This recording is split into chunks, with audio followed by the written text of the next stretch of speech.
Des questions qu'on se fait poser tellement souvent à propos des avis Google. Combien d'avis que je dois avoir? C'est quoi la cote idéale que je dois avoir? Ou même, comment je fais pour supprimer des avis négatifs qui sont peut-être de compétiteurs ou de faux clients? Dans cette vidéo, je vais essayer de répondre à toutes les questions les plus fréquentes qu'on entend. Il y a 2 ans environ, il y a un monsieur qui appelle au bureau. Dans le fond, lui, il est propriétaire d'un magasin sur la rive-sud de Montréal.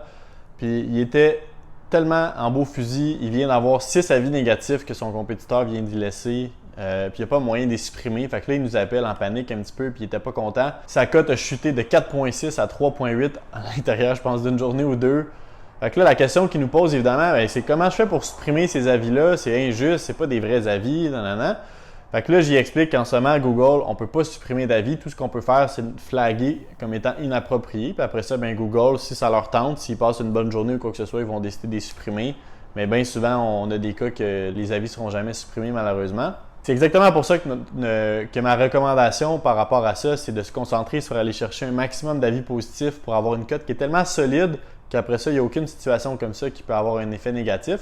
En termes de quantité d'avis, moi, je recommande d'avoir au moins 100 avis Google puis d'avoir une cote au-dessus de minimum 4,7 sur 5. Ce que je te recommande, évidemment, c'est d'être au-dessus de tes compétiteurs parce que les clients, disons, pense à la dernière fois que tu es allé, que tu choisissais un restaurant ou que tu as décidé d'aller dans un magasin acheter des stores ou quoi que ce soit.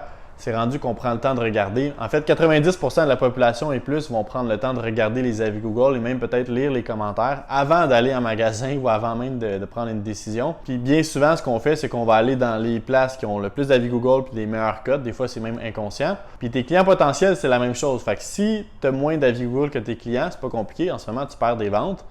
Donc, c'est pour ça que moi, je recommande d'être toujours au-dessus de tes compétiteurs en termes de quantité et de qualité. Comment ça fonctionne concrètement? C'est que la quantité d'avis va avoir un impact sur le SEO. Le SEO, dans le fond, c'est ton positionnement organique quand je fais une recherche pour un genre de service que tu offres sur Google.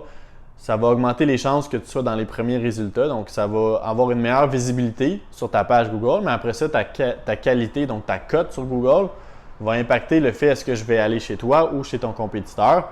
C'est pour ça que c'est important de combiner les deux, la visibilité puis la qualité qui va avoir un impact sur la décision du consommateur. Bref, j'explique tout ça au monsieur. Au début, il ne veut rien savoir parce qu'évidemment, il n'était pas content de savoir qu'on ne peut pas retirer des avis. Mais je réussis à le convaincre. Finalement, il a décidé de nous faire confiance. Là, ça fait environ 2 ans qu'on travaille ensemble. On s'est parlé la semaine passée.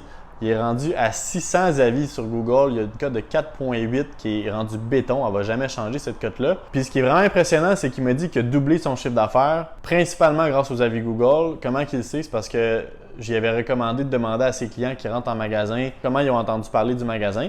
Puis qu'est-ce qui a fait en sorte qu'ils aient mis en confiance de venir chez lui au lieu d'aller chez un compétiteur. Puis les avis Google, évidemment, ça revient très souvent dans les réponses des clients. J'ai une autre cliente, ça fait environ 3 ans qu'on travaille ensemble. Elle est propriétaire d'une clinique de physiothérapie et multidisciplinaire. Puis elle a ouvert justement sa clinique il y a environ 5 ans. Puis dès qu'elle a mis des efforts sur les avis Google, très très rapidement, je pense qu'elle est passée de 10 avis à comme 50 avis. Elle est dans une région, fait que c'est sûr qu'il y a moins de compétition, là, mais elle a doublé vraiment son acquisition de nouveaux patients très très rapidement grâce aux avis Google. Puis ce qu'elle m'a dit, c'est quelque chose qu'on se fait souvent dire, c'est j'aurais donc dû mettre des efforts sur mes avis Google plus tôt que ça, ou même dès que j'ai ouvert ma clinique ou mon entreprise. Fait que je sais pas, tu es dans quel stade de création de ton entreprise, peut-être que tu n'as pas commencé encore ou peut-être que tu es déjà très avancé, mais les avis Google, fais-moi confiance, c'est tellement important de mettre des efforts là-dessus. Si tu le fais pas puis que tu te fais dépasser par tes compétiteurs, c'est pas compliqué, tu vas perdre des ventes, peut-être que tu perds déjà des ventes aujourd'hui. Donc, le plus tôt que tu peux démarquer la concurrence sur Google, ça va avoir un impact positif sur tes ventes, sur ton chiffre d'affaires. Un dernier truc que je pourrais peut-être te donner en terminant, on a beaucoup de clients qui essaient de faire des concours. Ils vont donner des cartes cadeaux pour solliciter les clients pour aller laisser des avis. Ou même encore pire, ils vont le faire à l'interne avec leurs employés. Ça, c'est pas légal sur Google, sur leurs termes et conditions. S'ils apprennent que vous avez fait ça, ils ont le droit de supprimer l'ensemble de vos avis Google. C'est arrivé à certains de nos clients là, qui avaient collecté des centaines d'avis puis qui avaient dépensé des dizaines de milliers en cartes cadeaux. Puis malheureusement, ils ont tout perdu. Pas juste les avis qui ont triché, entre guillemets, mais tous les avis qu'ils avaient collectés de façon legit avant, ils ont tous perdu leurs avis. Donc, c'est pas un risque qui vaut la peine d'être pris. Mon nom, c'est Philippe Genois. Je suis propriétaire de l'entreprise InputKit. Ça fait 7 ans, nous, qu'on aide les entreprises un peu partout dans le monde à avoir une meilleure expérience client puis à avoir une meilleure réputation en ligne sur Google, entre autres. On a peaufiné une approche pour aller chercher vraiment un maximum d'avis de qualité de vos clients avec des vrais beaux commentaires. Donc, si jamais ça t'intéresse, si jamais tu as des questions par rapport aux avis Google ou autres, écris dans les commentaires ou tu peux m'écrire en privé, puis ça va me faire plaisir de t'aider avec ça.